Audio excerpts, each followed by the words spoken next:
माँ Bhagwati educational and welfare society द्वारा श्रीमद् भागवत कथा का आयोजन 29 फरवरी 2024 को प्रातः 9 बजे मुकुंदपुर के महाराणा प्रताप चौक पर आरंभ हुआ। यह भागवत कथा 29 फरवरी से लेकर 7 मार्च तक चलेगी। 7 मार्च को हवन के बाद भंडारे का आयोजन किया जाएगा।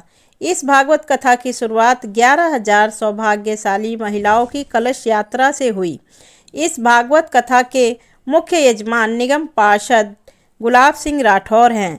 कथा के व्यास स्वामी श्री योगेश्वराचार्य महाराज हैं तथा परिचित श्रीमती पूनम देवी एवं श्री राम प्रकाश पांडे हैं। इस मौके पर पूर्वांचल मोर्चा के दिल्ली प्रदेश अध्यक्ष नीरज तिवारी, पूर्व निगम पार्षद रेखा सिन्हा व गणमान्य लोग मौजूद थे।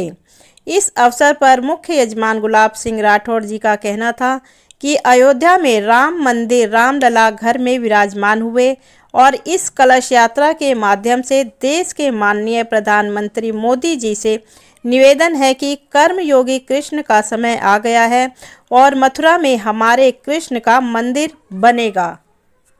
मार्ग पर चलने की जरूरत है। पहले हम हिंदू बने, फिर हिंदुस्तान को बनाने का प्रयास करें। हिंदुस्तान बना है, बना रहेगा, बना था, ये कभी मिटेगा नहीं। और सनातन धर्म को मिटाने वाले दुनिया से मिट गए, कभी मिट नहीं सकता सनातन धर्म। क्योंकि हमारे यहाँ जो गुरुकुल प्रक्रिया चलाई गई है, हमारे संत महात्मा गणों ने ऐसे ऐसे विद्वानों को, ऐसे ऐसे श्लोक को पढ़ा करके सिखा करके जाते हैं कि वो अमिट हो जाता है। जब तक जिएंगे तब तक वो यहाँ पर व्यवस्थित रहेगा, स्थापित रहेगा। तो हमें उसकी चिंता नहीं है, हमें चिल्लाने की जरूरत नहीं है माइक में। हमें तो केवल अपने मन में भगवान को बसाने की जरूरत है। जी। इसी से हमारा सनातन धर्म सुरक्षित रहेगा।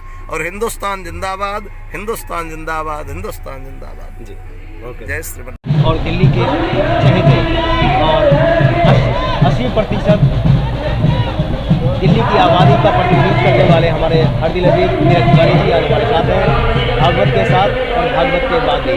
नमस्कार सर। नमस्कार, कैसे हैं? आपके जैसे हस्ती का आना कहीं न कहीं पूर्वांचल का जोश और जज्बा बढ़ जाता है। जी देखिए, हर कार्यक्रम में दिल्ली में कहीं भी कोई भी कार्यक्रम होता है, चाहे वह भागवत कथा हो, राम कथा हो या पूजा हो या सभा हो, बैठक हो या कोई भी लोग जो भी दिल्ली वासी हैं, जहाँ भी हमें बुलाते हैं हम जाते हैं। और यह बहुत खुशी की बात है कि उत्तरी पूर्वी जिला में ये बुरारी में भागवत कथा का आयोजन श्रीमान पांडे जी, गुलाब सिंह राठौर जी और पूरा भागवती वेलफेयर सोसाइटी के द्वारा जो हो रहा है, मैं सबको बधाई देता हूँ। और ऐसा कार्यक्रम हर जगह, हर विधानसभा में, हर वार्ड में होना चाहिए ताकि सनातन संस्कृति ऊंचाइयों के शिखर पर जाए।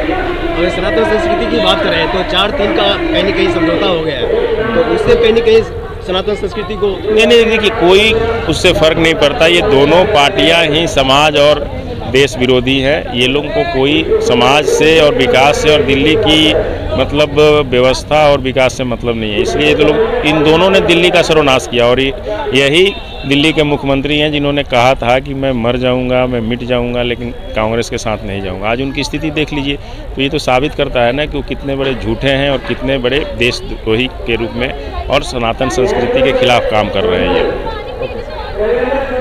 कथा का निचोड़ भागवत कथा है और इसके लिए पूरा दिल्ली एनसीआर में गुलाब सिंह और उनका भागवत कथा प्रेम चर्चा में। देखिए, राम मंदिर बना, राममय मर्यादा पुरुषोत्तम की मर्यादा के साथ राम मंदिर रामलला घर में विराजमान हुए। अब इस श्रीमद् भागवत कथा को पुनः प्रारंभ करके विशाल कलश यात्रा के माध्यम से देश के यशस्वी प्रधानमंत्री जी से अनुरोध हम सब कर रहे हैं कि अब कर्मयोगी कृष्ण का समय आ गया है, मथुरा में मंदिर हमारे कृष्ण का बनेगा। इसीलिए राधे राधे के गुणगान के साथ ये यात्रा प्रारंभ हो गई। बहुत बहुत बधाई।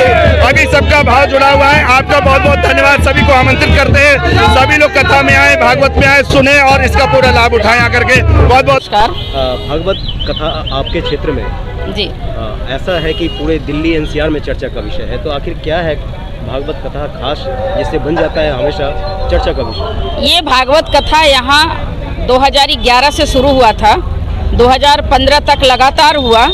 और ये इस बार तो राम प्रकाश पांडे जी परीक्षित हैं और मुख्य जजमान जो हैं हमारे निगम पार्षद गुलाब सिंह राठौर जी हैं। और इनके नेतृत्व में हमेशा ये कार्यक्रम बहुत ही अच्छा होता है और मैं प्रत्येक साल इस कार्यक्रम में आती हूँ। और यहाँ आने के बाद ऐसा अनुभव होता है कि जैसे मैं खुद कलश लेकर के और चल रही हूँ और हमारे साथ इतनी सारे देवी देवता चल रहे हैं, क्योंकि जब देवी स्वरूप का महिलाएं जब कलश उठाती हैं तो फिर उनके अंदर एक अलग शक्ति आ जाता है और मैं उस शक्ति को प्रणाम करती हूँ। और इस कार्यक्रम के सभी आयोजकों को, क्योंकि एक व्यक्ति से कुछ नहीं हो पाता, उनके साथ जो पूरी टीम बनी, आप देखे होंगे कि पूरी टीम का कलर येलो कलर का सबका कुर्ता बना हुआ था और महिलाएं सबके लाल कलर की साड़ी और जो कार्यकर्ता महिला थी उनका पीला कलर का साड़ी। तो ये सब बहुत ही भव्य था और ऐसा हमेशा, मैं तो कहती हूँ ये हमेशा चलता रहे और भगवान इन लोगों को शक्ति दे कि हमेशा ये सब करते रहें। धर्म की स्थापना हो, अधर्म का नाश हो, उसके लिए आपकी तरफ से मैसेज क्या है? मेरे तरफ से यही मैसेज है, आप देखे होंगे अभी कि 500 साल पुराना जो इतना झगड़ा चल रहा था, राम लला जी अब आ गए हैं अयोध्या में, हम सभी दर्शन करके आए, हम धन्य हैं और पार्टी के सभी वरिष्ठ कार्यकर्ता का, सभी वरिष्ठ नेताओं का धन्यवाद करती हूं कि हम सभी को अयोध्या का दर्शन कराया गया। और ऐसे ही रोज सभी स्टेट से ट्रेन वहां अयोध्या के दर्शन के लिए जा रही है और आप उसी का एक हिस्सा आप यहाँ देख सकते हैं कि सनातन ही सनातन नजर आ रहा है और ये हमारा हिंदू राष्ट्र देश जो भारत कहलाता है, ये हिंदू राष्ट्र देश बनेगा और आज भी भारत की जो गरिमा है वो हिंदुत्व पे ही चल रहा है। सनातन ही सनातन नजर आ रहा है, लेकिन 4/3 का गठबंधन भी हो गए। 4/3 का गठबंधन हो या 5/2 का गठबंधन हो, यहाँ भाजपा ही आएगी 7 सीट पे दिल्ली के अंदर और 400 पार इस बार मोदी जी आएंगे।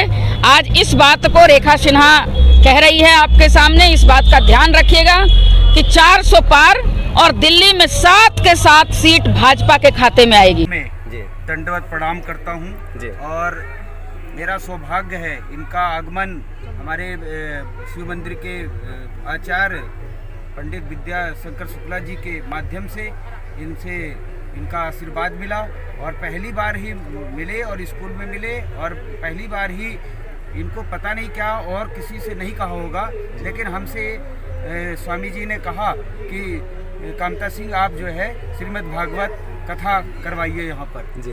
तो ऐसी कृपा हुई कि हमारे श्री राम प्रकाश पांडे जी चारों धाम यात्रा करके आए और एक छोटा प्रोग्राम करने का उन्होंने सोचा कि हाँ भाई मैं जो है छोटा प्रोग्राम करूं, लेकिन हमने उसको यहाँ पर आए स्कूल में तो बात हुई तो मैंने कहा भाई इसको जो है सभी सामाजिक लोगों को जोड़ करके और सभी को संगठित करके इसको बड़ा प्रारूप देते हैं।